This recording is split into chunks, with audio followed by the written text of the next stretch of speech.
Yeah. Oh man, Challenge must have got a bag or somehow they been promoting the ESPN. Cause they, bro, I don't know what happened. All of a sudden they're about, oh man, it's gonna be a competitive fight and all this bull. Listen, it is. You gotta rock with us. You want that filter watered down. Somebody can get them a phone call and tell them. I mean, you can one bet. I mean, you got to bet 1,750 $1,750 on my bookie AG to win $100 on Crawford. The odds are not gonna be that. The odds are not gonna be that if it's gonna be a competitive, good fight like y'all saying. Now, sometimes there are the outliers and other things happen, but we know for the most part, Vegas is in the business of making money. I think something on Kell Brook. So Vegas is not in the business of just giving money away. So if this was going to be a competitive fight, you'll see a lot of the odds closer to even. Like Danny and Earl is. You go always say, man, Brook was getting that Earl until woo woo.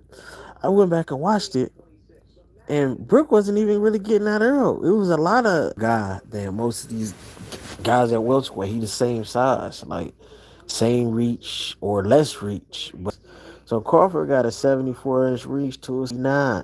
He was having Kell Brook was having problems with Earl Spence. Even when you look early on, Brook never really did much because he would walk in and he walks in with his hands in a ready to shoot, but not a defensive phase. So it's like a ready to shoot phase, but not defensive. So he'll be coming in and get caught because Spence has the longer range because he just scooting in. It's not like he's agile like left to right, but going back and forth it's not like that same type of quickness. So he would get caught coming in, then he could get the tables turned on the ropes.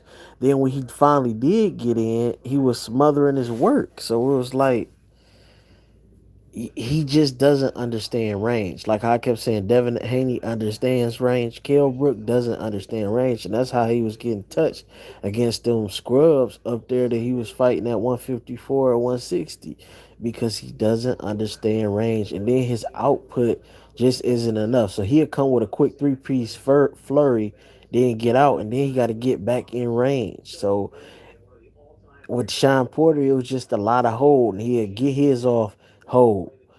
The referees is not going to let you get no kind of crazy advantage like that against Crawford. So if it's excessive holding, expect the penalty. Crawford's going to whoop this dude because he does not understand range. You can't just be schooling in. He got to get in and shoot with his move, but that's not what Kell Brook do. He got to get in, work, let his hands go. That's what Sean Porter does. That's not what Kell Brook does. That's why styles make fights. Because even at Brook's peak, him and Crawford might, you know what I mean? Like, say he could get over on him, but Sean Porter's style is different. So if you don't have a referee that's gonna let you hold Sean Porter, you in trouble. Or if you like a guy like Bud who like to bang with Sean Porter, you're in trouble because it's not like you got overwhelming power and you and Sean Porter about on par with power. Bud just, I would say a tad bit more accurate, especially what you gotta watch out for is that uppercut with Bud. He likes to step back, boom, throw that uppercut.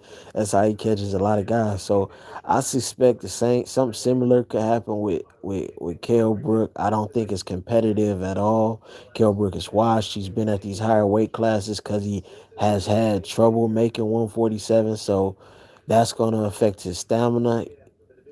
He he's not going to have the advantage of the referee. Um, ESPN needs a top fighter right now, so they're not going to send no referee in there that's not going to favor Crawford. So unless Crawford wants a situation, well, Kell Brook don't work on the inside. So it's like he don't really work on the inside. Like Brook really ain't what I thought he was. Going back and looking at that Earl Spence fight, I think I might have got a little too hyped because that Triple G work, what he was doing, and nobody really was stepping to Triple G like that. But going back and watching Spence Brook really didn't do nothing. I mean, for a minute, he just was there. He just was trying to be more physical and push him around, but that's not going to win you a fight. If he wants to even make this competitive, he gonna have to let his hands go. But his defense just so poor. If he don't turn this into a fight, it's gonna be a easy pushover, and he gonna put Brook down. And Brook is one of those guys. The towel has been thrown before, so if Crawford gets going and he bites down, and I I'm looking at 5, 6, 7. Them rounds I'm highlighting. The bookies got it at 9, but I'm looking at 5, 6, 7. I think he could get caught either with one of those uppercuts coming in, like because he scoots in and he's trying to get in range, and Bud might step back. Like I said, he got the reach and boom, and catch him like that, or it could be a similar shot to how he caught Cal Velasquez with like that kind of catching him dipping coming out or something like that. But or body work. I mean, how is Brook? I don't know, man. It it's just not a good fight, especially at this point in Brook's career.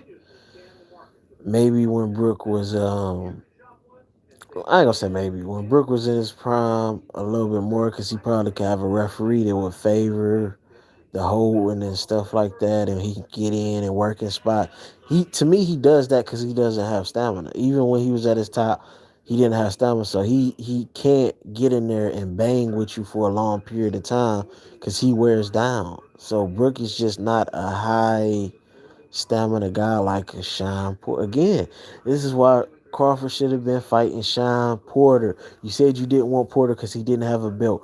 Brook doesn't have a belt. You said you didn't want Porter because Spence already beat him. That was Spence leftovers. You didn't want that.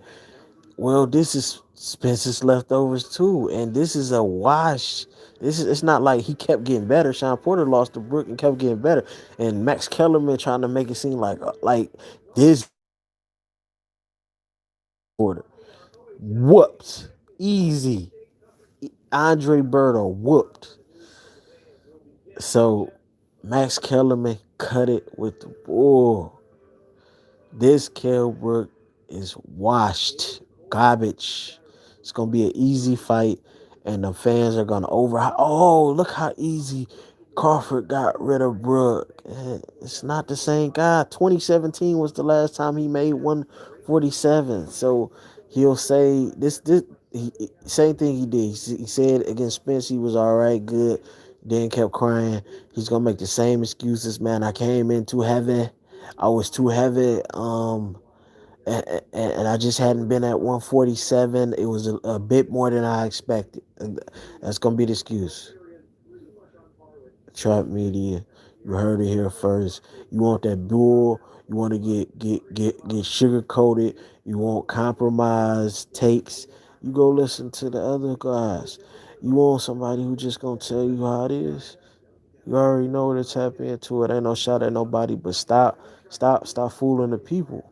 If you know it's not gonna be a good fight, you know this guy is past. You've been saying this the whole time, and now all of a sudden when the fight come around, you switch your whole thing up. I don't know if y'all trying to build the fight more with him or what. Crawford gonna fight him, and then he might fight Thurman. And excuse me, well, I'll beat the guys who beat the guy or whatever. Even though these guys aren't who they was when they was at their best. They passed that point. But you got guys like Max Kellerman who feed a narrative that isn't true. This isn't the Brook to beat Sean Porter. That was years ago. Sean kept getting better. Sean should have had this fight. But Bud got 1,000 excuses why he don't want to fight Sean Porter. I even heard he just said he wanted to fight Danny, win or lose. But Sean Porter beat Danny, so you will fight Danny. Sean, he ducking Porter, bro. Just everybody just come to the terms. Terence Bud Crawford is afraid to fight Sean Porter. Spence is the 401k payday. He don't want to take that risk of messing up his payday. Spence money fight isn't Bud Crawford. It's Canelo Alvarez. Bud Crawford is just gonna be some cool money. They got the same fan base. Bud doesn't have a casual fan that's gonna make it over the top. As far as the casual fan gonna tune in. The casual fan gonna buy. I mean, not the casual. The diehard is gonna tune in. The diehard is gonna buy the fight. But the casual don't know who Bud Crawford is. Try media. Out. Easy work.